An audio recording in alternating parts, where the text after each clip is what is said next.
ကမ္ဘာလူဦးရေအများဆုံးနိုင်ငံများနံပါတ်1အိန္ဒိယနိုင်ငံဟာလက်ရှိကမ္ဘာလူဦးရေအများဆုံးနိုင်ငံဖြစ်ပါတယ်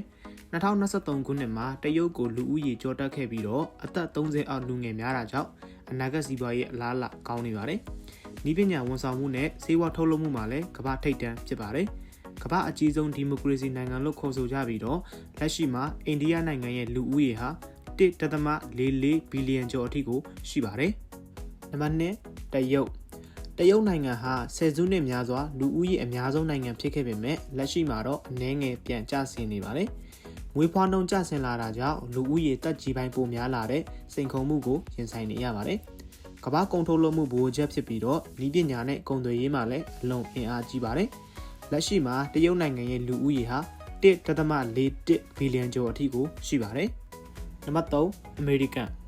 အမေရိကန်နိုင်ငံဟာလည်းလူဦးရေများတဲ့ဆိုပေမဲ့အိန္ဒိယတရုတ်တို့နဲ့ရှင်ရင်လူဦးရေအတော်လေးကွာပါတယ်။အမေရိကန်နိုင်ငံမှာကမ္ဘာအနှံ့ကရွှေ့ပြောင်းနေထိုင်သူတွေအတော်လေးကိုများပါတယ်။ကမ္ဘာအကြီးဆုံးစီးပွားရေးနဲ့နည်းပညာအင်အားကြီးနိုင်ငံဖြစ်ပါတယ်။အမေရိကန်ရဲ့လူဦးရေတိုးတက်မှုနှုန်းကနှေးကွေးပေမဲ့နိုင်ငံခြားသားအခြေချနေထိုင်သူများတာကြောင့်လူဦးရေပုံမှန်တိုးတက်နေပါတယ်။လက်ရှိမှာအမေရိကန်နိုင်ငံရဲ့လူဦးရေဟာ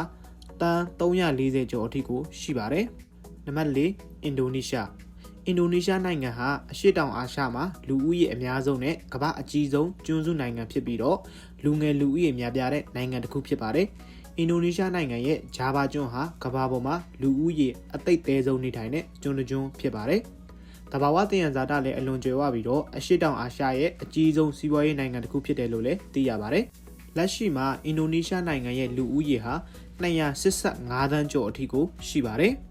နံပါတ်5ပါကစ္စတန်နိုင်ငံဟာလည်းလူဦးရေတိုးတက်မှုနှုန်းမြန်ဆန်တဲ့အာရှနိုင်ငံတစ်ခုဖြစ်ပါတယ်။ကမ္ဘာမှာလူငယ်လူဦးရေအများဆုံးရှိတဲ့နိုင်ငံတွေထဲမှာပါဝင်ပြီးတော့လူဦးရေရဲ့ထက်ဝက်ကျော်ဟာလူငယ်တွေဖြစ်ပါတယ်။စိုက်ပျိုးရေးနဲ့အထည်အလိပ်လုပ်ငန်းကိုအဓိကအားကိုးနေရပြီးတော့လူဦးရေအလွန်အမင်းတိုးတက်လာတဲ့အတွက်အစားကျန်းမာရေးနဲ့ပညာရေးစတဲ့စိန်ခေါ်မှုတွေကိုရင်ဆိုင်နေရပါတယ်။လက်ရှိမှာပါကစ္စတန်နိုင်ငံရဲ့လူဦးရေဟာ255သန်းဝန်းကျင်အထိရှိပါတယ်။